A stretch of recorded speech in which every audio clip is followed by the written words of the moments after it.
Kalau hatinya nggak tenang, hatinya kisruh, hatinya ruwet, hatinya banyak masalah, lebih-lebih suuzon, mengatakan orang atau berpikir tentang orang lain tentang yang negatif-negatif, nah itu masalah.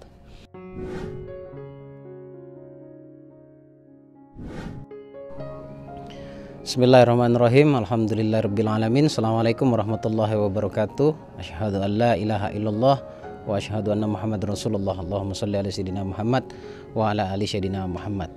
Selamat malam teman-teman semuanya, berjumpa lagi dengan saya di sini Bagus Baraja di channel Gus Baraja. Nah, lampunya agak hidup mati nggak apa-apa ya, yang penting suaranya jelas nih. Jangan lupa klik tombol subscribe-nya dan jangan lupa juga untuk diklik tombol loncengnya. Di like jika kamu suka, dan bantu channel ini terus berkembang dengan cara share ke seluruh kerabat kamu di grup-grup yang kamu huni. Oke. Channel Gus Baraja upload 2 kali, jam setengah 1 siang dan jam 9 malam. Kemudian buat kamu yang ingin mendaftar ikut seminar ya, saya adakan secara online pada tanggal 9 September dengan tema luka batin. Kita kupas semuanya rahasianya tentang luka batin dan seberapa penting kita menghapus luka batin dalam kehidupan kita, dalam hati kita. Kemudian untuk yang offline saya adakan di Surabaya tanggal 15, Jakarta tanggal 10 Desember. Kemudian yang eksklusif ada edukasi bimbingan selama 6 bulan dan 1 tahun. Seperti apa konsepnya, silakan hubungi nomor telepon yang tertera di layar monitor kamu. Baik teman-teman semuanya, kali ini saya akan bicara bagaimana bisa meraih keajaiban yang benar-benar terdesain oleh hati kita ya.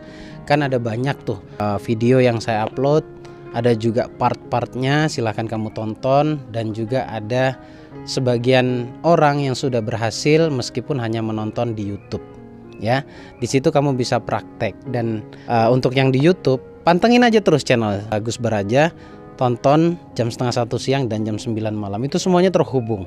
Nah, kali ini saya coba akan kemas jadi satu ya, kemas dengan penjelasan yang lengkap. Tonton videonya sampai selesai bagaimana bisa mendapatkan keajaiban versi rahasia keajaiban doa. Apa sih kiat-kiat yang pertama yang harus dilakukan, kedua, ketiga dan seterusnya. Yang jelas begini, biasanya pada umumnya, bahkan saya berani mengatakan mayoritas ya, mayoritas diri kita ini kebanyakan menolak atas keberlimpahan. Hari ini kita menginginkan hidup itu mudah dengan rezeki ya. Kemudahan rezeki, kemudahan kebahagiaan, intinya berlimpah. Pasti kamu inginnya seperti itu. Buat kamu yang terkendala, sebenarnya di mana sih poinnya? Kiat pertama yang harus dilakukan dan apa yang harus diperbaiki dan dihilangkan dalam hati. Gini, ada penolakan dalam hati. Mayoritas ya, saya bicara mayoritas. Kalau kamu sudah terbiasa dengan kemewahan, itu bicara berbeda. Penolakan yang saya maksud adalah bicara tentang prinsip dalam hati. Banyak banget yang memiliki kendala tentang hati ya. Contoh sebenarnya bisa dites. Kalau saya ajukan pertanyaan sederhananya begini, ada nggak sih secara jujur dalam hatimu, sekarang kamu ambil pulpen dan kertas, ada nggak sih di dalam hatimu itu prinsip yang mengatakan bahwa uang nggak dibawa mati, kemudian orang kaya itu cenderung menindas, ataupun mungkin kalau butuh sesuatu, jaga hubunganmu dengan bank supaya mudah untuk berhutang maksud saya. Kemudian ada tidak, kalau saya kaya, saya akan jauh dari Allah.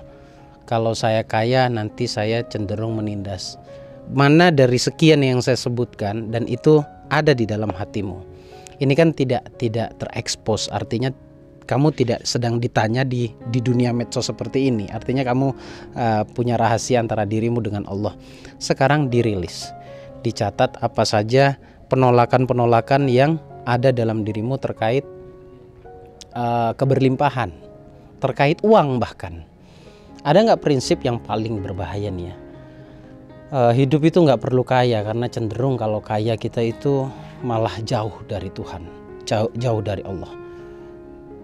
Ada nggak sih orang yang berprinsip begitu? Banyak, Bapak Ibu, teman saya banyak yang seperti itu, banyak. Jadi kalau memang itu terjadi di kamu, sekali lagi catat, dirilis. Nah, sekarang bicara solusinya. Kita langsung poin solusinya dari kiat yang pertama ini, yaitu mulailah minta maaf ke Allah. Mulailah untuk jujur lahir batin. Mulailah untuk menyelaraskan antara pikiran sadar dan pikiran bawah sadar, conscious mind dan subconscious mind, atau akal dan hati. Saya sering mengatakan kalau ada doa yang menurutmu tidak masuk akal, jangan doanya yang dibuang. Sama halnya saya berikan contoh. Kalau kamu punya garasi, nah, nggak apa-apa ya, gelap lagi ya, terang lagi karena saya lagi di luar. Kamu punya garasi, kemudian garasimu itu hanya cukup untuk mobil kecil ya, katakanlah city car gitu ya. Terus kamu mau masukin truk di sana, kan nggak muat ya. Pertanyaan sederhananya, kalau dianalogikan dengan doa tadi, apakah truknya yang harus dibuang?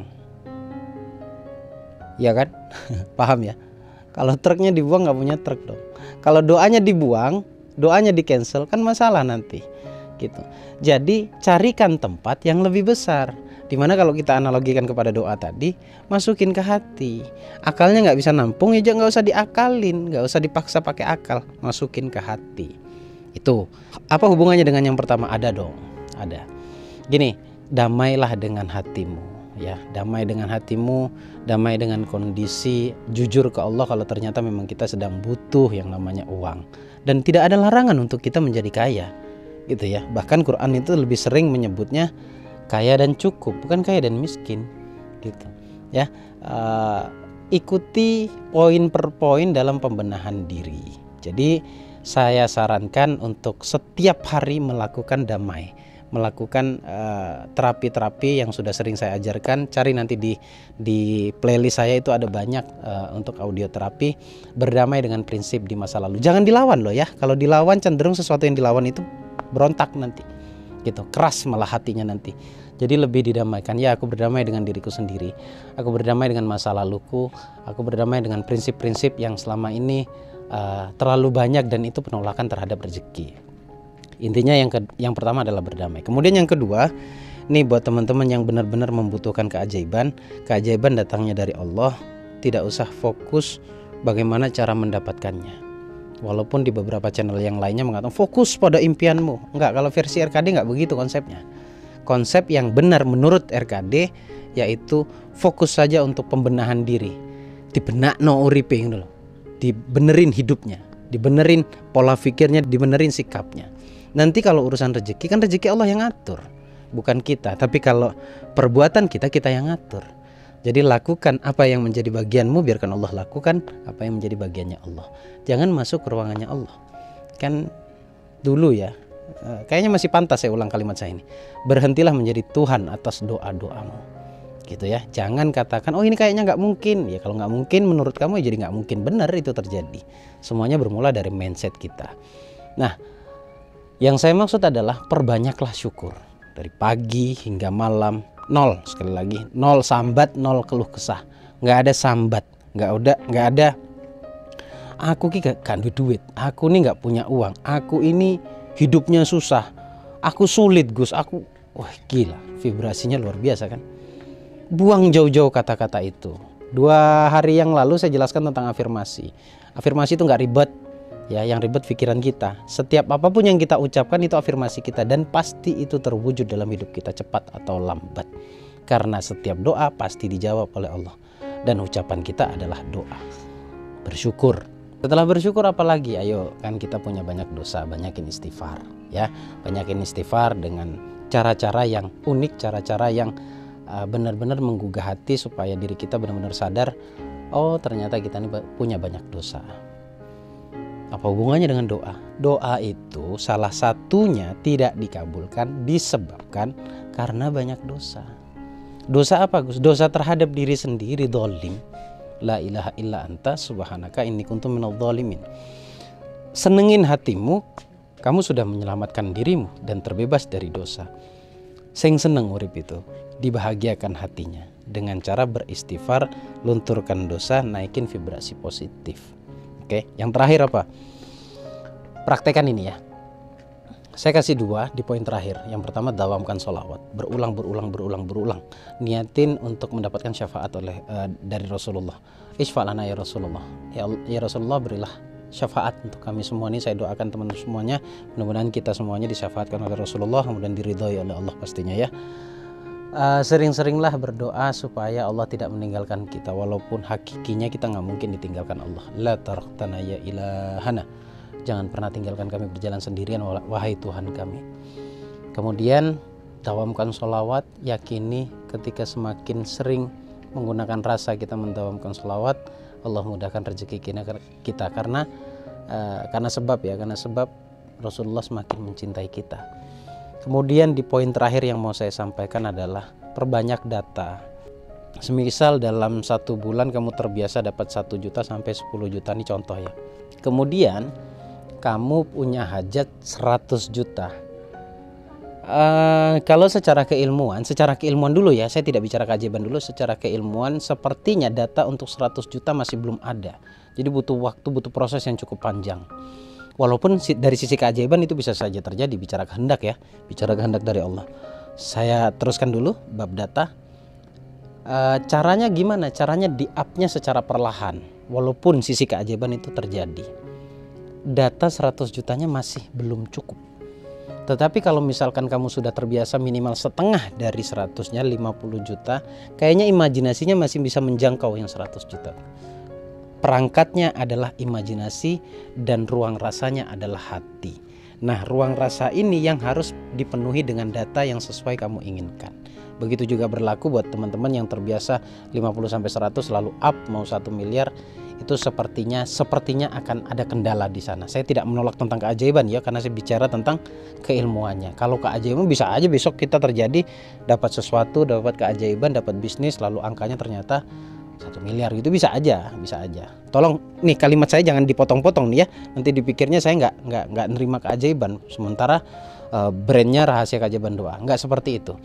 Nah, kalau mau semuanya terjadi sesuai data agar feelmu dapat, senangnya dapat, yaitu bertahap. Nah, cuma biasanya yang menjadi kendala dari semua komponen yang saya ucapkan tadi, yang saya sampaikan tadi adalah tekanan masalah. Jadi syarat utamanya apa? Tenang. Kalau hatinya nggak tenang, hatinya kisruh, hatinya ruwet, hatinya banyak masalah, lebih-lebih suuzon, mengatakan orang atau berpikir tentang orang lain tentang yang negatif-negatif, nah itu masalah. Apa hubungannya? Jelas dong, energinya negatif. Orang kalau bawaannya prasangkanya buruk sama orang lain, ya lebih-lebih disertai rasa benci sama orang lain, ya sebenarnya yang diinginkan adalah hal-hal negatif gitu loh. Berdoanya minta uang, tapi hari-hari nuduhin orang yang enggak ya, negatif sama orang lain. Kalau kayak gitu kayaknya versi saya ya. Demi Allah hidup Anda akan sulit. Demi Allah hidup Anda akan sulit. Tapi kalau orangnya pikirannya baik, menata hidupnya dengan baik, menyusun pikirannya dengan baik, kemudian mengatur kata-katanya dengan baik, demi Allah suatu saat kau akan dibahagiakan oleh Allah. Jadi saya buatnya adil ya. Jadi ini tolong nih diangkat nih prinsip-prinsip zaman dulu yang mengatakan bahwa pengusaha itu nggak ada yang nggak hutang, bohong gitu. Bohong. Masih banyak pengusaha. Saya punya peserta juga yang kerjaannya jadi pengusaha, maksudnya punya usaha tapi nggak pakai hutang, ada. Terus orang jujur itu pasti miskin, itu ada tuh prinsip zaman dulu. Enggak, itu bohong. Orang jujur itu justru dihormati oleh orang lain. Kayak misalkan yang terakhir ini ya, orang kaya itu cenderung nindas. Enggak, banyak orang kaya yang justru mikirin orang-orang yang ada di bawahnya gitu ya. Jadi banyak yang peduli. Tolong prinsip itu dijauhkan. Oh ya, yang terakhir, nabung pangkal kaya itu bohongnya pol bohongnya itu. Nggak tahu kenapa itu bohong pol. Nabung pangkal kaya nggak ada rumusnya. Yang benar sedekah pangkal kaya versi Quran. Terima kasih, semoga ini bermanfaat. Silakan dipraktekkan. Assalamualaikum warahmatullahi wabarakatuh. Bagus Baraja Al-Fakir Ad-Dhaifillah. Allahumma sholli ala sayyidina Muhammad wallahu a'lam bishawab.